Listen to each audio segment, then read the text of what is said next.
Tapi kalau dopaminnya benar-benar parah, itu bisa terus banjirin, lalu kemudian kita kehilangan fungsi prefrontal cortex kita. Oke. Nah, prefrontal cortex ini ya seperti yang Om sudah paham lah, Om banyak banget juga bahas ini.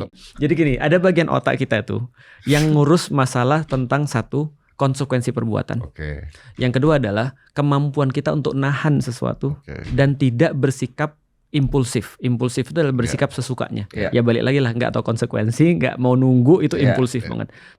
Salah satu fungsi prefrontal cortex di otak manusia tadi adalah dia memikirkan konsekuensi. Jadi kalau aku berbuat begini, hasilnya apa? Kalau begini, terus gimana? Efeknya seperti apa?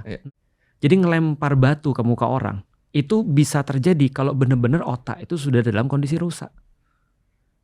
Dia nggak mikir bahkan hasilnya apa, apalagi ketika ada anak-anak yang ngeliat, itu yang buat kita sedih kan itu kan. Konsekuensi bagi siapa, Ustaz? Maksudnya yang tidak ada konsekuensi bagi siapa? Maksudnya apakah bagi dia akan ditangkap di penjara? Bukan. Atau konsekuensi apa? Konsekuensi perbuatannya itu bagi orangnya dan bagi dia.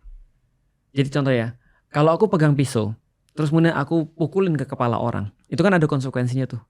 Orangnya rasa sakit, orang itu kemudian terluka, akunya menyakiti orang, aku bisa masuk penjara dan segala macam, itu semua konsekuensi. Nah, kalau kita pernah terluka misalnya, terus kemudian melukain orang, kita kan tahu kan ada empati seperti itu. Nah, itu yang main prefrontal cortex tadi itu. Iya, kan yang paling tidak menyakitkan dan tidak ribet buat saya juga. Benar, iya.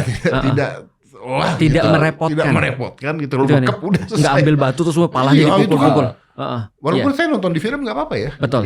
Nah, itu nanti aku masuk yang ke poin ketiga. Nah, jadi artinya itu justru adalah tadi yang aku bilang, orang-orang yang otaknya normal, limitasi itu masih jalan, Om. Tapi limitasi itu menjadi tidak berjalan bagi orang-orang yang otaknya rusak. Jadi contoh kayak gini ya, dari penelitian-penelitian yang sudah kita lihat, riset-riset yang sudah kita lihat, ternyata memang benar-benar orang-orang itu tidak bisa ngendaliin apapun yang dia lakukan.